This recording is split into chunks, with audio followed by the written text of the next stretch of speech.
Hello everyone. This is Dr. S. Abinaya from the Department of Biotechnology, Kaveri College for Women. Today my topic is on Introduction to Cell Culture. Let's begin with what is cell culture. Cell culture is nothing but the removal of cells from an animal or plant and their growth in an artificial controlled environment. It is nothing but rearing cells outside the body of any organism. So it is called as in vitro method. So the cells can be directly removed from the tissues and they can be cultured in a controlled environment. So this is about the history, how this cell culture has begun. It just began with the discovery of the term cell and how different scientists proposed the cell theory, and Rocks was the first one to introduce the method of cell culture. So number of scientists were involved in various steps in establishing cell cultures in artificial and some natural media. And this is a major breakthrough in the biotechnology research. So just this picture shows the types of cells in the body. So our organs contain different types of cells which are specific to the particular organ, like the bone cells, blood cells, muscle cells, skin cells, and nerve cells. Each are unique in their own way. And the stem cells are the cells where the other cells get differentiated to. So stem cells are the origin from which the other cells get differentiated with particular specificity. So in vitro cell culture is the technique which involves the rearing of cells outside the organism in a glass or some culture vessel or a petri dish in a controlled environment. So controlled environment refers to the environment which is completely controlled artificially with all the necessary requirements for the cell to thrive. So primary cell culture basically refers to the culture from where the tissue or the cell is directly collected from the animal and cultured first. So the preliminary step of cell culture is called the primary cell culture, whereas the secondary cell culture involves the subculturing of the primary cell culture, where the cells established already. So cell line is nothing but after the first subculture, the primary cell culture becomes the cell line or a subclone. So it is the beginning of the lineage. It is the beginning of the cell line lineage. So there are two different types of cell lines, like finite cell lines and continuous cell lines.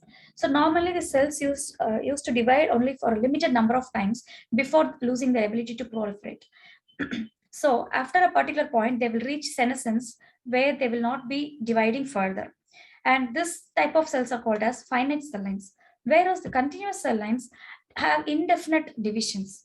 And a normal cell line can be converted into a continuous cell line by a process called. So let's see what is required for a cell culture basically.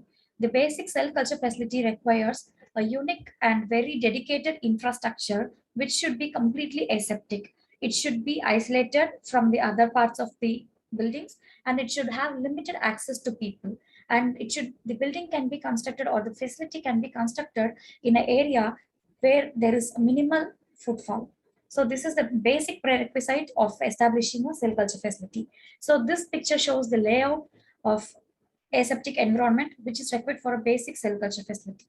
So there will be designated areas which are separated from each other, like there is a separate preparation area, a corridor, a washing area, quarantine room, microscope room, hot room, cold room, storage room, and the working area. The working area should be completely maintained in a aseptic condition.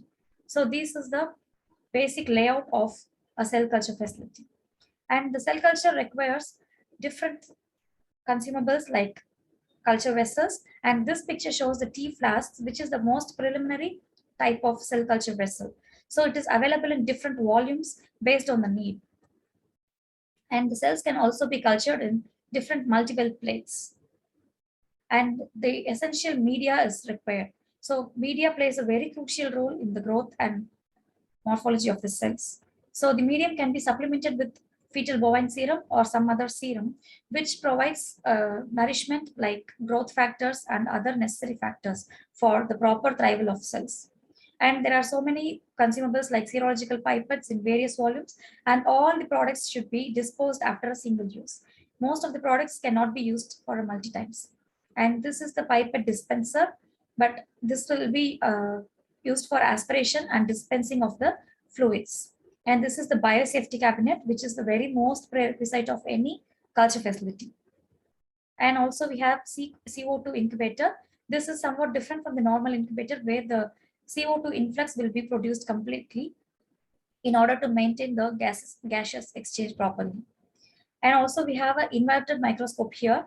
The special purpose of this inverted microscope is to view the adherent cells from the bottom of the flasks. The adherent cells tend to attach to the substratum or the bottom of the culture vessel. So the objective lens will be present at the bottom in case of inverted microscope, which facilitates the proper view of the cells. And these are the applications of cell culture, why we need cell culture. So this can be used for performing various studies on intracellular activities like cell cycle, differentiation, and metabolism. And it can also be used for illustrating the intracellular flux, hormonal receptor, signal transduction, and all. So most metabolic activities and the cellular progress can be studied using this cell culture facility. And also it can be used for production of number of pharmaceutical and therapeutic products like plasminogen, interferons, blood clotting factors, hormones, monoclonal antibodies, vaccines, etc. So it is the most preliminary and most advanced type of technology in biotechnology. Thank you.